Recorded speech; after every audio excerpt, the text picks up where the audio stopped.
Tim Westwood. I know on the last podcast it was discussed, but Tim Westwood now has been granted conditional bail over, why he says to use the word grape charges and sexual assault charges. So he's been granted bail.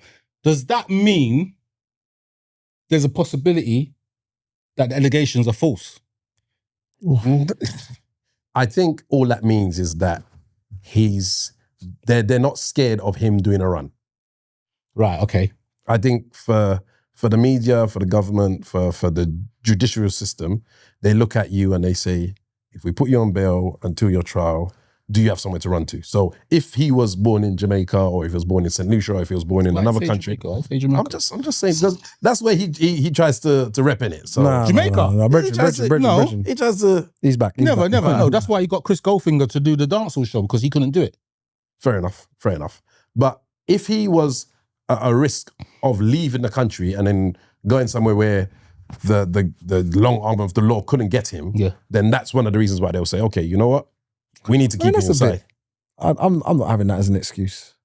Because that's just like saying anything. Like, oh yeah, your buddy's got them done with a crime, bailing because he's not at risk, because he's not gonna go. That I don't take that excuse. Well, that's one of the things that I think he's right. I think it's one of the that is one of the defenses that they use.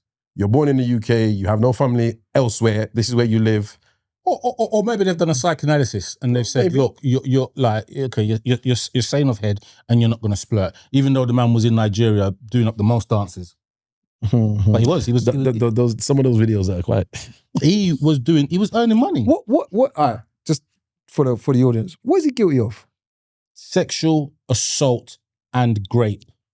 Okay, on a minor or... 17-year-old was the youngest, I believe. Right now, obviously, he's a 68-year-old man. No way. Right now, 68. Do you think he was younger? Yeah. Everyone thinks he's younger. 68-year-old man. So let's just say these allegations stem back to, I think it was the early noughties. And there will be girls that will say stuff has happened before then. Like, remember, he left the big people circuit and started to do the university circuit. Yeah. And he was there doing... Look, again, I don't want to get what's the defamation of character or whatever it is, but apparently, allegedly, he was doing the most in them universities. At what age was he? Let's say he was 50. That's only 18 years. Let's say he was probably in his 40s, 50s. He was in his 40s, because 40s was his time when he was the high flyer at Radio 1 and did the rap show when he was bringing down artists, Wu-Tang, Cannabis, DMX and all of them. You reckon that was in his 40s? That was... So, yeah, man, I reckon. 68, I'm playing. So the sexual assault. Yeah. Is there any details in that we can share? Right, okay, I've got it here. 68-year-old is accused of offences against 7 women, including 3 incidents of sexual assaults at the BBC studios in the 1990s. So not even the early noughties. 1990s, man was going with the thing. And then when he started to do the university thing, because I dare say if this goes on to TikTok and we ask the question, have you got a Westwood story or if this gets into the right domain, there will be girls from universities that will come out and say stuff. Well, ask the question. I've asked it in an indirect way. Our editor will do what he needs to do. But I just think it's mad. So to clarify, it was from the 90s through to the late 2010s. And the R word that he's supposed to have done. Yeah. When was that? In that time. In that same time. So let's ask you like you were there. No. It's details, isn't it? Like, you never went to those rooms, man. You never went to those rooms. Give the details. He wasn't driving up to Leicester. No, but give the details, innit? Because the accusations out there, and one thing that we do is that we see things on social media. It takes a narrative and then we believe it. And I'm not saying he's innocent, far from. Right. All right. But I'm sitting there saying to myself, we believe the narratives that are put in front of us. So we've seen it on TikTok, we've seen it on Insta, we've seen it on YouTube, and then all of a sudden it's like, well, that's what he is, yeah.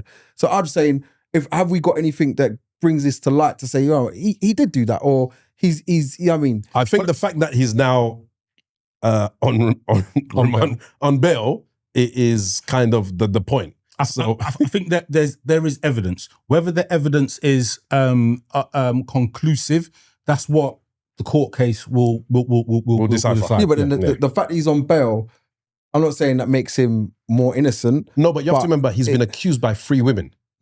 So straight away, that gives cause for investigation. Of course. But I'm saying then he shouldn't have been given, why should he have been given bail, which is the original question. Because if that thing that happened was back in 1990, then as far as they're concerned, that was the threat then. But, you know, we're now 30 years later, it's not a threat, immediate threat right now. Okay. As Rain pointed out, if man's 68, did you say? 68. 68 years old, he ain't running to no rave and pulling off the stunts, alleged stunts that he was pulling off then now. So okay, so this is, you got to take everything in. No, and all it is, I'm prompting you to say these things. That's what it is. So yeah, right. I know. Bro. It's Tim Westwood in the situation.